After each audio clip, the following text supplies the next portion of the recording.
Halo guys, perkenalkan nama saya Rahmat Doni Briansa dengan NIM 2022010076. Di sini saya akan membahas kasus yaitu alat musik sasando yang diklaim berasal dari negara Sri Lanka.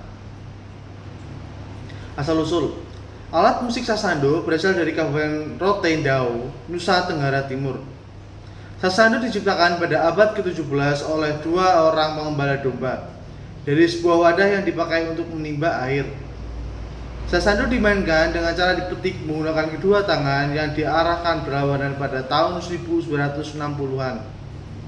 Permasalahan, pada Desember 2021 ada laporan bahwa Sri Lanka berupaya mendaftarkan sasando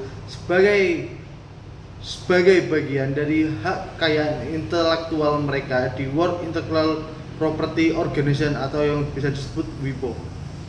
Menanggapi hal ini, pemerintah provinsi NTT segera mengambil langkah proaktif dengan menghubungi WIPO dengan menggagalkan upaya tersebut.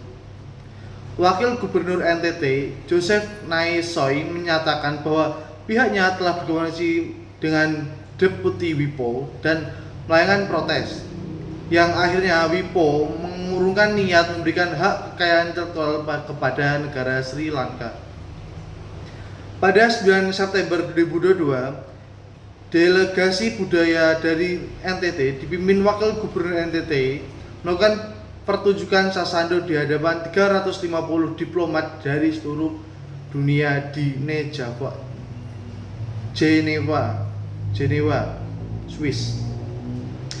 Pertunjukan ini bertujuan untuk memperkuat klaim Indonesia atas sasando sebagai warisan budaya tak benda.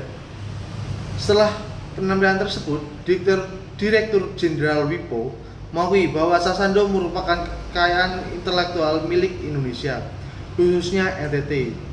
Sertifikat pengakuan resmi dijadwalkan akan diserahkan pada 9 November 2022 di Jenewa.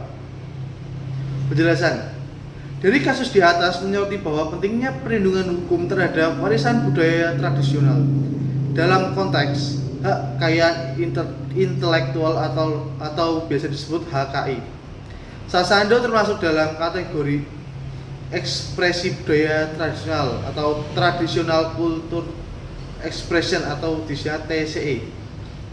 Peran WIPO menjadi krusial dalam menyediakan mekanisme perlindungan bagi ekspresi budaya tradisional.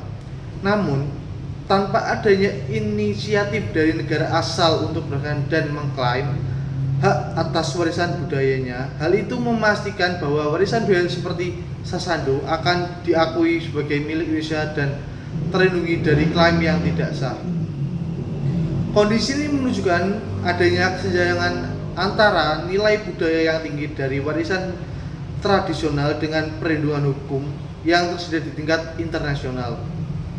Perlindungan yang hanya berorientasi pada pelestarian tanpa disertai aspek hukum yang mengikat membuka peluang terjadinya klaim budaya oleh pihak asing yang seperti yang terjadi pada kasus sasando. Upaya hukum yang pertama, dalam memproteksi terhadap warisan budaya diatur dalam Undang-Undang Nomor 28 Tahun 2014 mengenai hak cipta termasuk warisan budaya. Yang kedua, Deklarasi Universal Hak Asasi Manusia UDHR tahun 1948 dan ICSCR pada tahun 1966. Yang ketiga, Konvensi untuk Perlindungan Kekayaan Budaya dan Konflik Bersenjata pada tahun 1954. Konvensi Hague tahun 1954 ini mempunyai suatu prinsip dasar yang mendasar ideologi perlindungan benda budaya dunia. Yang keempat, Deklarasi PBB tentang hak-hak masyarakat asli 2007 tentang Deklarasi PBB tentang hak-hak masyarakat asli. Sekian yang bisa saya sampaikan, terima kasih.